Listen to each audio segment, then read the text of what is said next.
The Redford Theatre opened on January 27, 1928. It was designed to be a neighborhood movie house. The Redford Theatre was originally called the Kunsky Redford Theatre after its owner, John H. Kunsky. The theater has been in continuous operation ever since. Part of its appeal is that it has a 3-story grand foyer and full-size stage. The theater was designed with a Japanese motif.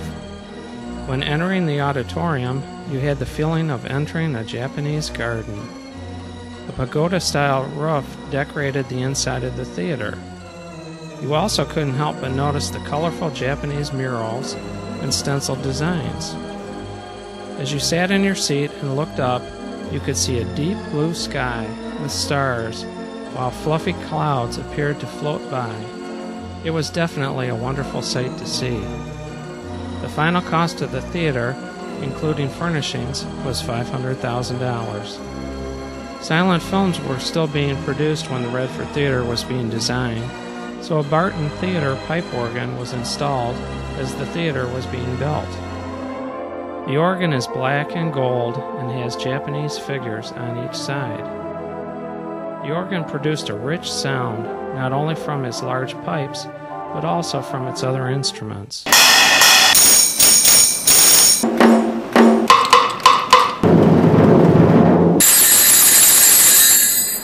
In the early days, theaters did not have food concession counters.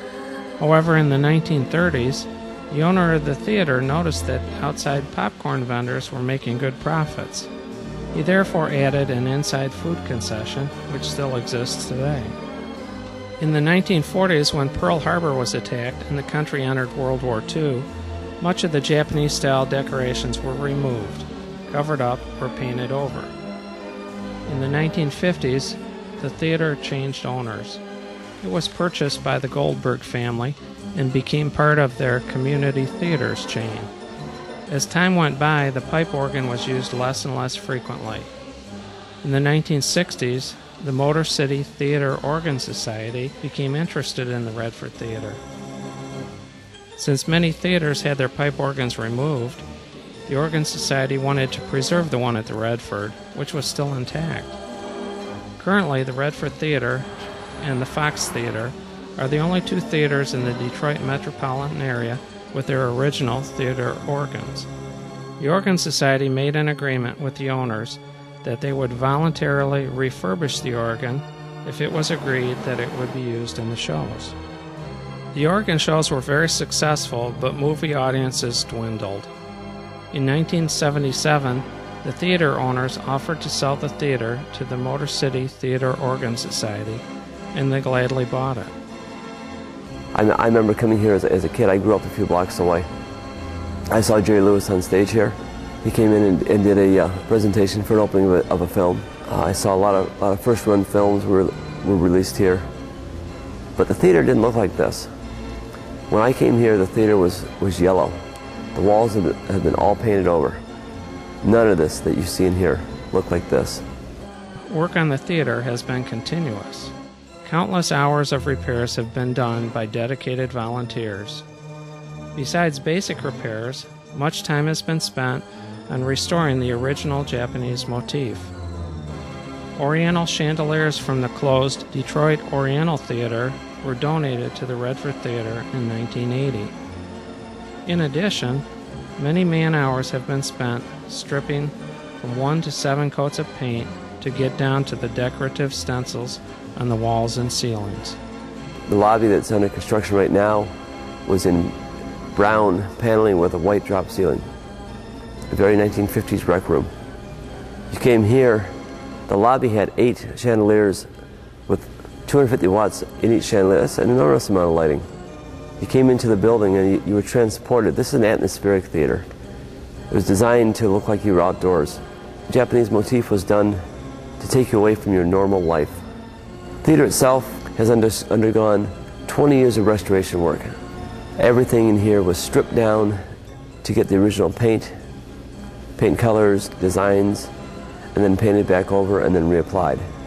Other projects have taken place, such as repainting and seat replacement. The building seats 1,571. The seating in here has been replaced about 2 years ago. We put all new seats in the main floor and part of the balcony. That project was about a 3-year project to get that done. The projection and stage facilities have also been upgraded. The projection booth now contains 2 Norelco projectors, both capable of 35mm and 70mm film. The projectors have carbon arc lamps which provide the light for the film. The sound system has been improved to provide 6-channel stereo sound. The theater recently received a donation of a Dolby processor to make the sound projection capabilities even better. Besides organ recitals, playing music to old silent pictures, and a train exhibit at Christmas time, movies can be enjoyed with good quality and sound. The theater is known for showing some of the old classics and old comedies. Hey, Mo! Hey, Larry! I'm surrounded! The entire staff of the building, our projectionists, our volunteers, the restoration work in here is done by volunteers. Everybody is volunteer. The Organ Society relies on theater admissions and donations to refurbish and maintain the building. Through the selfless work and dedication of many volunteers, this time capsule of the past continues to share itself with the present.